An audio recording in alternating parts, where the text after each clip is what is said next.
G'day and welcome to another episode of Bush Escapes. I'm Alex, and on this episode we're going to be taking a look at the Cape Grande and Cape Arid National Park.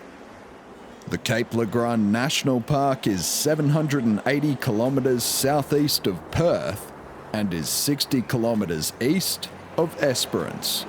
We start our journey at Hellfire Bay, which is on the western side of the park. Hellfire Bay is a secluded bay nestled between rocky headland.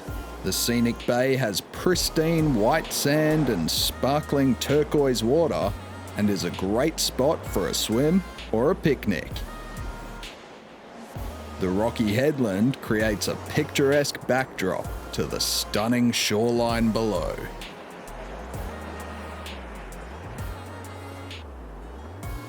Five kilometres east is the spectacular Thistle Cove. The cove was discovered in 1802 by Matthew Flinders, who was exploring the southern coast on the HMS Investigator. Flinders named the cove after the ship's master, John Thistle, who found a source of fresh water in the cove. There is a picnic table under the Whistling Rock to enjoy the stunning views from, and a protected bay for water activities.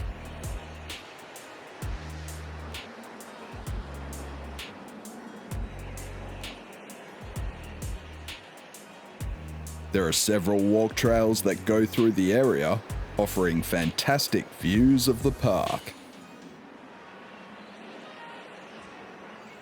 10 kilometres west of Thistle Cove is the picturesque Grande Beach Campground. The campground is nestled by a wide sweep of beach and has distant views to island peaks. The campground has sites for large vehicles and solar showers, septic toilets, and camp kitchen facilities. To stay at the campground is $11 a night, $7 for concession holders, and $3 for children. There's a total fire ban year-round at the Cape Grande National Park, so if it's gonna be cold, you better bring something warm to wear. The campground is run by volunteers, and bookings can be made through the Park Stay website. Once you've settled in, you can enjoy a stunning sunset on the shores of Grande Beach.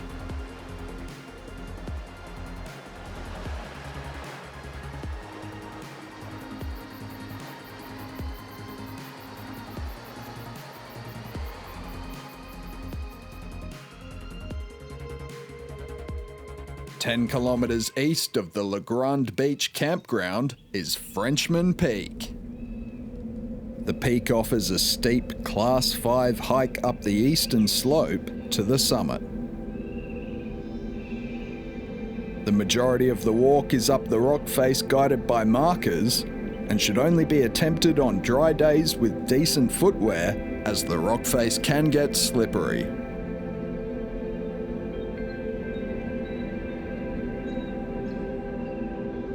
A cave near the top of the peak is thought to have been made 40 million years ago by wave action and underwater currents when sea levels were much higher and the peak was largely submerged.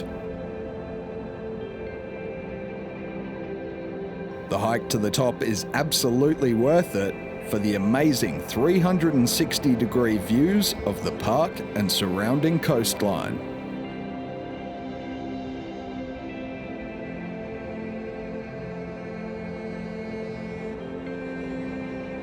The Frenchman Peak Trail is a 3-kilometre Class 5 return walk that takes 1 to 2 hours. 10 kilometres east of Frenchman Peak is our next campground, Lucky Bay. The Lucky Bay Campground is located within a 100-metre walk of Lucky Bay. The campground here offers astounding views of the bay and has 78 campsites catering for large vehicles through to tents and swags. The campground has several camp kitchens with shower and toilet facilities and is run by volunteers who will allocate your site. To stay at the campground is $11 a night, $7 for concession holders, and $3 for children. Bookings for the Lucky Bay Campground can be made online at the Parkstay website, and the campground here is pretty popular, so you want to get in early if you want to get your spot.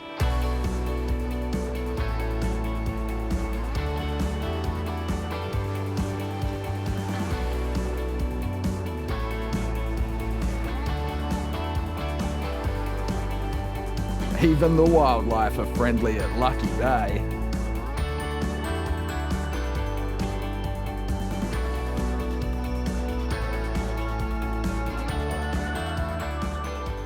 "90 kilometres east of the Cape Grande National Park is the stunning Duke of Orleans Bay.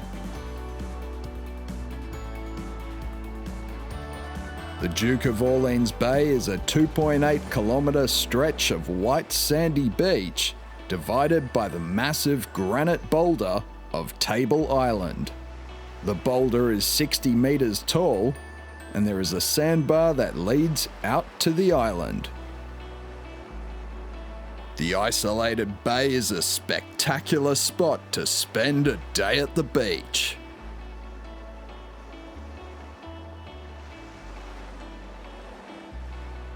"120 kilometres east of the Duke of Orleans Bay is the Cape Arid National Park. Our first stop in the park is Dolphin Cove, which is on the western side of the park. Dolphin Cove is a picturesque bay offering white sand and crystal blue water, and is a fantastic spot to take in the rugged surrounds. If you're lucky enough, you may even spot some migrating humpback whales off the coast. 5 kilometres north of Dolphin Cove is the Thomas River Campground. The campground here is located just off the back of Yokosuka Bay and caters for large vehicles through to tents and swags. The campground has a fantastic camp kitchen and toilet facilities. To stay at Thomas River is $11 a night, $7 for concession holders, and $3 for children. There are no fires permitted year-round in the Cape Arid National Park, so if it's cold, bring something warm. Now, let's get camping.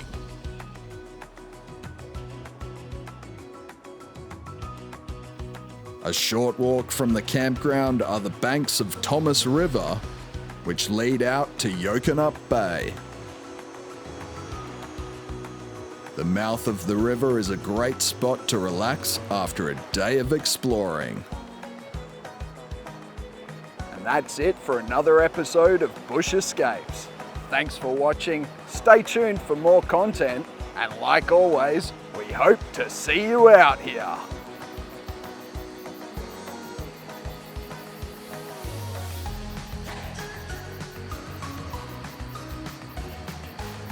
For more information, visit bushescapes.com.au and follow us on Facebook, Twitter, and Instagram.